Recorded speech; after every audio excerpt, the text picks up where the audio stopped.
Good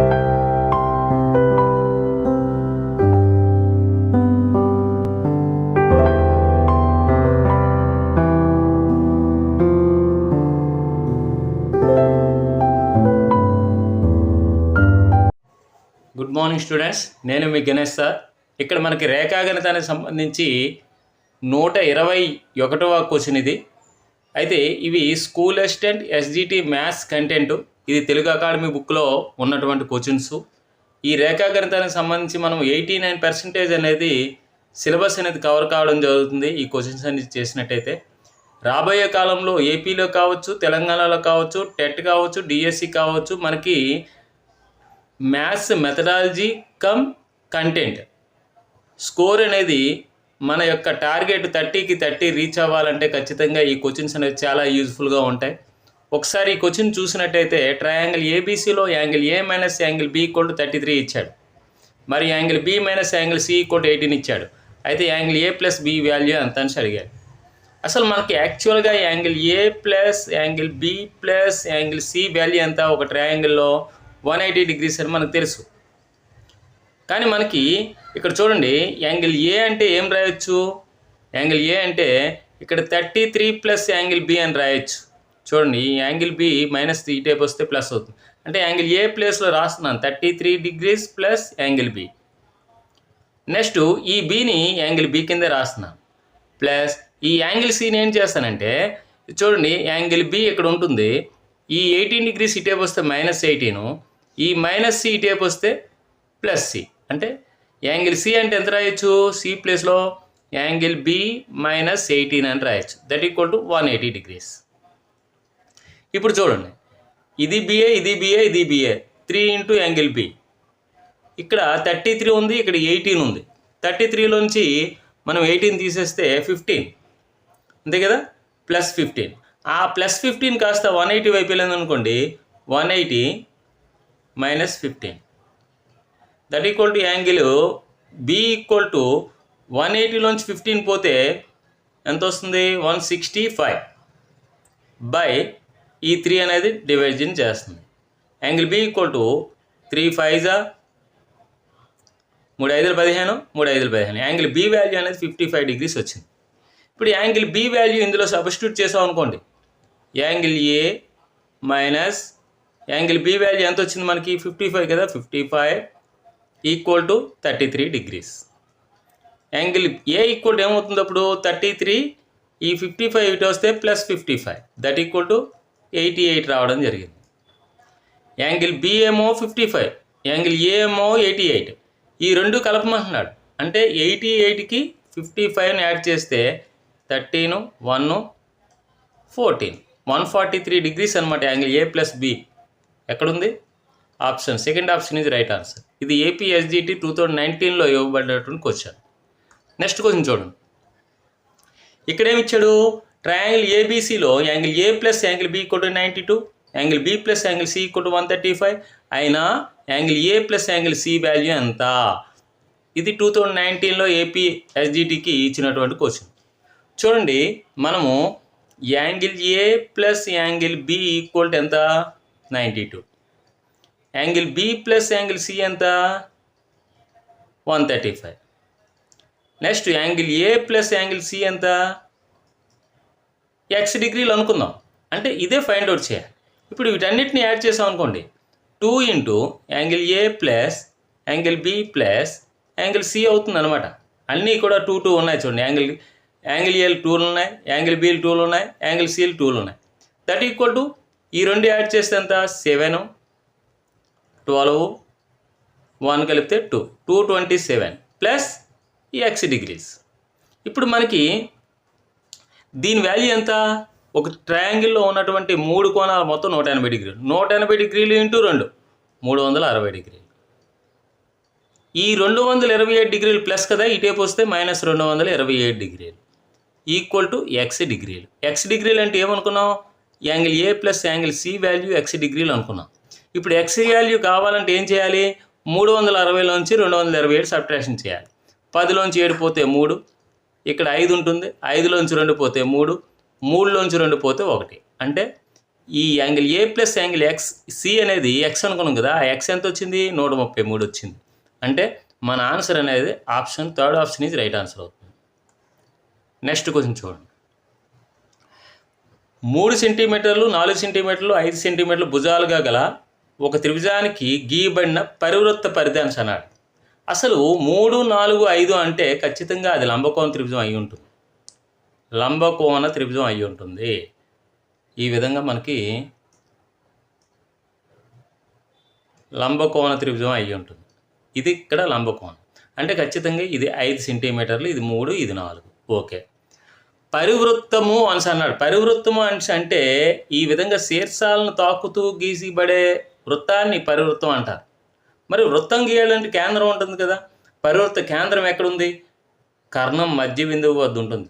లంబకోణ త్రిభుజంలో పరివృత్త కేంద్రం అనేది లంబకోణ త్రిభుజంలో కర్ణాంక మధ్య బిందువు అంటే 5/2 అనమాట వ్యాసార్థం. ఇది ఓ, ఇది ఏ. ఓఏ ఆర్ ఈక్వల్ ఎంత వచ్చింది? 5/2 వచ్చింది. అంటే వృత్తం యొక్క వ్యాసార్థం అనేది ఈ కర్ణం ఏసీలో సగం అనమాట, 5/2. కానీ వాడేం అడుగుతున్నాడు? పరివృత్త పరిధి అడుగుతున్నాడు. పరిధి అన్న చుట్టుకొలతన్నా ఒకటే, అంటే formula 2πr that equal 2 × π × r value ఎంత? r value 5/2. ఇక్కడ ఈ 2కి ఇక్కడ 2కి క్యాన్సిల్ అయితే 5 × π 5π. ఎక్కడుంది answer? 5π. Option 1 is right answer. ఇది కూడా TS 2015 టెట్ కమ్ TRTకి ఇచ్చినటువంటి క్వశ్చన్ అనమాట. నెక్స్ట్ క్వశ్చన్ అనేది డేటా కరెక్ట్గా లేదు, ఒకసారి మీరు కూడా ట్రై చేసి చూడండి. ఈ క్వశ్చన్ అనేది 124th క్వశ్చన్ అనేది స్క్రీన్ షాట్ తీసుకొని చాలా జాగ్రత్తగా ఇది అబ్జర్వ్ చేయండి. ఒకవేళ మీకు డేటా కరెక్ట్గా ఉన్న క్వశ్చన్ ఉన్నట్టయితే నాకు వాట్సాప్ చేయండి. 9505422676. ఇదే క్వశ్చన్ కానీ డేటా కరెక్ట్గా ఉండి మీకు మీ దగ్గర ఉన్నట్టయితే ఖచ్చితంగా నా స్క్రీన్ షాట్ అంటే మీ దగ్గర ఫోటో తీసి నాకు వాట్సాప్ చేసినట్టయితే నేను క్వశ్చన్ ఖచ్చితంగా ఎక్స్ప్లెయిన్ చేయడం జరుగుతుంది. ఇప్పుడు నెక్స్ట్ క్వశ్చన్ చూడండి. 125th question. సమబాహు త్రిభుజంలో 3 సెంటీమీటర్లు వ్యాసార్థంగా గల వృత్తం అంతర్లిఖించబడింది. త్రిభుజ వైశాల్యం చదరపు సెంటీమీటర్లో అని అన్నారు. ఒక సమబాహు త్రిభుజం ఈ విధంగా ఉంది. అంటే సమబాహు త్రిభుజం అంటే అన్ని భుజాలు సమానం అనమాట. ఇది ఎక్స్ అయితే ఇది ఎక్సే, ఇది ఎక్సే, అన్ని భుజాలు సమానం. దీని లోపల ఒక త్రిభుజం ఒక వృత్తం అనేది అంతర్లిఖించబడింది అనమాట. అంటే భుజాలను తాకుతూ గీసినటువంటి వృత్తాన్ని అంతర్వృత్తం అంటారు. ఆ అంతర్వృత్తం యొక్క వ్యాసార్థము స్మాల్ ఆర్ అనమాట. ఆ స్మాల్ ఆర్ ఎంత ఇచ్చాడు? 3 ఇచ్చాడు. మరి ఇక్కడ ఉన్నటువంటి భుజాన్ని ఏ అనుకుందాం, ఎక్స్ కాదు, ఏ అనుకుందాం. ఆ భుజానికి ఈ వ్యాసార్థానికి అంతర్వృత్త వ్యాసార్థానికి ఉన్న రిలేషన్ ఏంటంటే r = a/2√3 అనమాట. ఇది రిలేషన్. అంటే దీన్ని బట్టి మనం ఏం చేయొచ్చు? r అంటే ఎంత? 3 = a/2√3. r వాల్యూ సబ్స్టిట్యూట్ చేసాం ఇందులో. అప్పుడు ఏమవుతుంది? a = ఏమొస్తుందంటే 2 × 3 6√3 అవుతుంది. అంటే భుజం కొలత 6√3. మనకు వాడేమన్నాడు? త్రిభుజ వైశాల్యం అడిగాడు. త్రిభుజ వైశాల్యం అంటే ఆ త్రిభుజం ఏ త్రిభుజం? సమబాహు త్రిభుజం. అంటే 3 భుజాలు సమానంగా ఉన్నటువంటి త్రిభుజం. అటువంటి త్రిభుజ వైశాల్యం ఫార్ములా ఏంటి? √3/4a² అనమాట. √3/4 × a² అంటే 6ని హోల్ స్క్వేర్ చేస్తే 36, √3ని హోల్ స్క్వేర్ చేస్తే 3. అప్పుడు ఏమవుతుంది? 4 1 జా 4 9 జా దట్ ఈక్వల్ 9 3 27 √3. 27 √3 చదరపు సెంటీమీటర్లు ఎక్కడుంది? ఆప్షన్ 1 ఈజ్ రైట్ ఆన్సర్ అవుతుంది. ఈ విధంగా చాలా జాగ్రత్తగా కేర్ తీసుకొని చేయాలి. ప్రతి ఫార్ములా కూడా మీకు ఐడెంటిఫై ఉండాలి. ఓకే. ఒక సమబాహు త్రిభుజంలోని భుజానికి పరివృత్త అంతర్వృత్త వ్యాసార్థానికి రిలేషన్ ఇది తెలియాలి. మీకు తెలిస్తేనే చేయగలుగుతాం. అప్పుడు ఏ వాల్యూ వస్తుంది, ఆ ఏ వాల్యూని సమబాహు త్రిభుజ వైశాల్యంలో సబ్స్టిట్యూట్ చేయాలి. అప్పుడు ఆన్సర్ రావడం జరుగుతుంది. నెక్స్ట్ కొంచెం చూడండి. 2x + 10 degrees, x - 15 degrees, x + 5 degrees ఒక త్రిభుజ కోణాలైనా ఆ కోణాలు వరుసగా అన్నాడు. అంటే త్రిభుజ కోణాలు మొత్తం ఎంత? 180 డిగ్రీలు. కాబట్టి ఈ 3 కోణాలు కలపండి. 2xకు x కలిపితే 3x, 4x, 4x.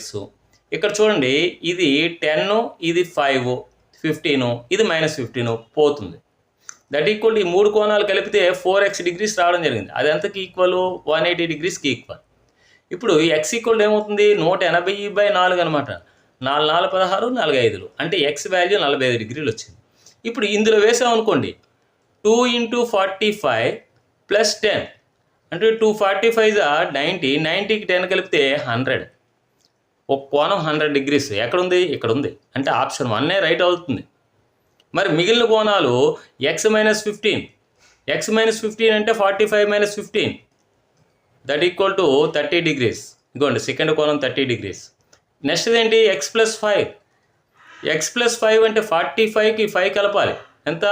మూడో కోణం 50 డిగ్రీలు. ఎక్కడుంది? ఇక్కడ ఉంది. Okay, first one is right answer అవుతుంది. నెక్స్ట్ క్వశ్చన్ చూద్దాం.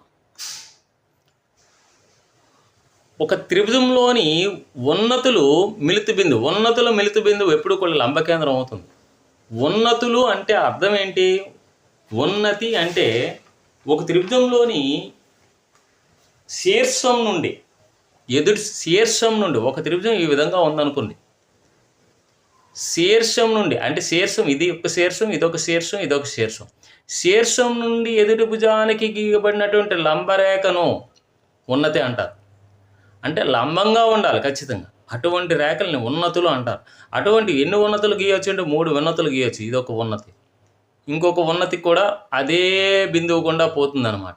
3 ఒకే బిందువు గుండా పోతాయి 3 ఉన్నతులు. ఆ 3 బిందువులు అంటే ఆ 3 రేఖలు కలిసే చోట ఉంది కదా ఉన్నత రేఖలు, ఆ కలిసే బిందువునే లంబ కేంద్రం అంటారు. ఆ ఉన్నతులు అంటే ఇది త్రిభుజానికి ఉన్నతులు 3 ఉన్నాయి కదా, ఆ 3 కలిసే ప్లేస్నే మిలిత బిందువు అంటారు. ఆ మిలిత బిందువునే లంబ కేంద్రం అని పిలుస్తారు. ఓకే, నెక్స్ట్ చూడండి. ఒక త్రిభుజం భుజాల కొలతలు ABC యూనిట్లు అయినా ఒక త్రిభుజానికి ఉన్నటువంటి భుజాల కొలతలు ABC ఈ విధంగా ఇచ్చాడు. ఈ రెండింటి మొత్తము దీనికన్నా ఎక్కువ అనమాట. A+B అనేది దీనికన్నా మూడవ భుజం కంటే ఎక్కువ ఉంటుంది. లేదా ఈ రెండిటి భేదం అనేది మూడవ భుజం కంటే తక్కువ ఉంటుంది. ఈ విధంగా రిలేషన్ అనేది ఉంటుందన్నమాట. ఇప్పుడు ఆ విధమైన రిలేషన్ ఎక్కడుంది? ఎక్కడుందా? రెండిటి భేదం అనేది చూడండి, C ఉంది కాబట్టి ఇది కాదు. మరి ఇది అవుతుందో లేదో చెక్ చేద్దాం. ఇక్కడ మనకి CA తీసుకున్నాడు. ఈ రెండిట్లు మొత్తము అంటే A+C అనేది మూడో దానికంటే ఎక్కువ ఉంటుంది. దీన్ని ఏం చేశాడు? B ఎక్కడ రాశాడు? <, పెట్టాడు. A+C అనేసి ఇక్కడ రాశాడు. అంటే సెకండ్ ఆప్షన్ రైట్ ఆన్సర్ అవుతుంది అన్నమాట.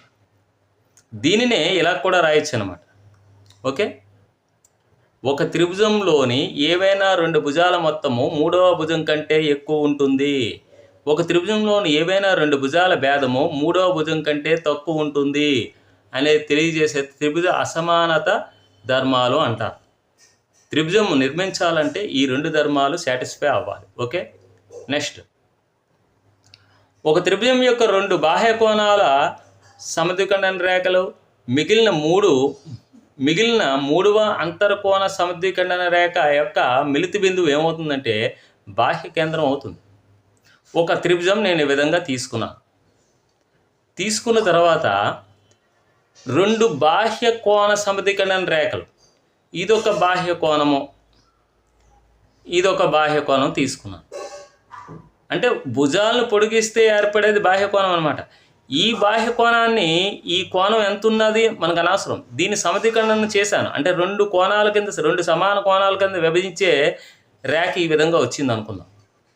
మరి అదేవిధంగా ఈ కోణాన్ని కూడా 2 సమాన కోణాల కింద విభజించే రేఖ ఇలా వచ్చింది అనుకుందాం. ఈ 2 కలిసే ఇక్కడ. ఓకే, ఇప్పుడు ఈ 2 బాహ్య కోణాలు అయిపోయినాయి కదా, ఈ అంతర్కోణాన్ని కూడా తీసుకుంటున్నాడు. మిగిలిన 3వ అంతర్కోణం ఇది. ఈ కోణాన్ని కూడా 2 సమాన కోణాలుగా విభజించే రేఖ ఈ బిందువు గుండా పోతుంది. ఈ బిందువు ఏమవుతుంది? బాహ్య కేంద్రం అవుతుంది అన్నమాట. ఈ 3 రేఖల మిలిత బిందువు అనేది బాహ్య కేంద్రం అవుతుంది. అంటే ఈ బాహ్య కేంద్రాన్ని ఆధారంగా చేసుకొని మనము ఇక్కడ బాహ్య వృత్తాన్ని గీయొచ్చు అనమాట. ఇలా. ఓకేనా? Answer third one is right answer అవుతుంది. నెక్స్ట్ క్వశ్చన్ చూడండి. సాధారణంగా సంవృతి పటం ఏర్పడాలంటే కావలసిన కనీస రేఖాఖండాల సంఖ్య 3.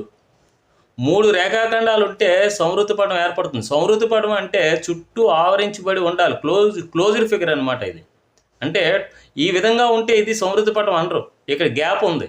అలాంటి గ్యాప్ లేకుండా ఉండాలంటే 3 రేఖాఖండాలు అవసరం.